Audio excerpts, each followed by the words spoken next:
Welcome back to All Access Cape Cod. We're at the Daily Paper, a little restaurant in Hyannis on West Main Street next to Barnstable High School. And I am joined today with somebody who's actually going to be joining us on the show regularly now.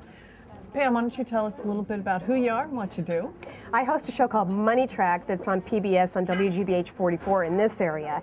And we cover topics related to money and investing, but we do it with a little difference. We're very user-friendly and very down-to-earth. No confusing jargon, and we even use humor. Really? You're allowed to use humor with finance? Yeah, sometimes. I thought people got arrested for that. No police yet. Now, you're actually a native to the Cape, right? I am. So this is an excuse for you to come home, right? It is. It absolutely is. I love coming back to the Cape. I'm actually a part-time resident. I live in Osterville about maybe 4 months out of the year. Love it here, so I try to shoot a couple of episodes here every season. Now, tell us a little bit about the show. When you're shooting an episode, what are you looking for? What are you telling people about? You know, typically we'll pick a theme. Okay. For example, we might find a real person. We always like to use real people in the show and tell their story. And through telling their story, because after all, aren't we all a little bit nosy? Kind of want to know what the guy next door or the girl next door is doing with his or her money. You know, we all, inquiring minds want to know. So we'll take that real person's story. For example, we met a man who never made more than $12 an hour as a parking lot attendant in his entire life, yet wound up a millionaire. Is that possible? It's very possible because he was brilliant. He went about investing small amounts of money over a long period of time, over his entire career. And instead of sitting there thinking, I can't invest, I don't have enough money, I'm not an investor, he did invest $100, you know, a pop or $50 a pop. And he wound up using compound interest, which is anybody in the financial business knows. It's your basic investing 101 tenet. So bottom line is, this guy ends up, parking lot attendant turns into millionaire, and he teaches us how to invest. It's the old tortoise and the hare story. Slow and steady wins the race. And we like to use stories like that to inspire people. And then every program also has a scam alert, because we'll try to warn consumers and warn people about common scams so they won't get caught.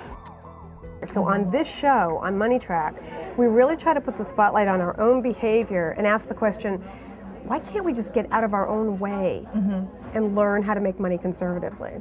And so this is one of the things that you do. You kind of get people to realize they don't need to be afraid of these things, but go about it with open eyes, I guess? Exactly, eyes wide open, because information is power. And when it comes to money, boy, nothing else is more true than that. So I understand you have a co-host that everybody's curious about. Right.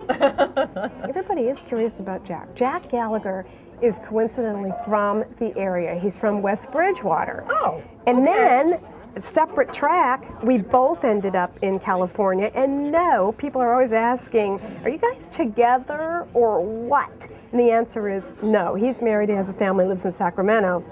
I'm single, I live in Tiburon, California, when I'm not on the Cape in Osterville. Jack's role on the show is not to be an expert. His role on the show is to be the regular guy next door who will stop me at any point in the show and go, wait a minute, Krueger, say that again, I don't understand it.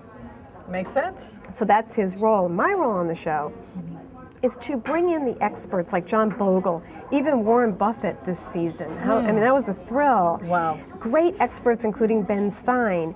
My job is to bring all these people together and get to the short answer on how do you do this or how do you do that? How do you open a brokerage account? How do you get going? How much money should you have in stocks versus bonds? You know, basic questions. Every show, every single episode has a segment called Investing 101.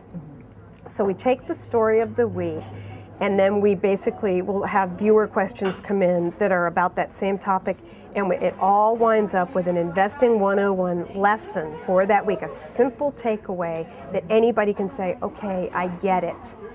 And that's the aha moment, when we just punch to the short answer, so that we want you to be able to walk away. Even at the end of the show, we joke around and we'll say, okay, it's time to wrap up what we learned today. So we give out 3 bullets, 3 very simple bullets at the end of every single show, so people can walk away and put that information to use immediately. That's terrific. Well, I'm looking forward to this. This is going to be fun, and of course you can see Pam on All Access Cape Cod each month. Thank you very much for taking the time. Thank you, and I'm hoping that maybe we get to do a makeover, a financial makeover on you. Oh boy, that might take a long time. Cheers. Cheers.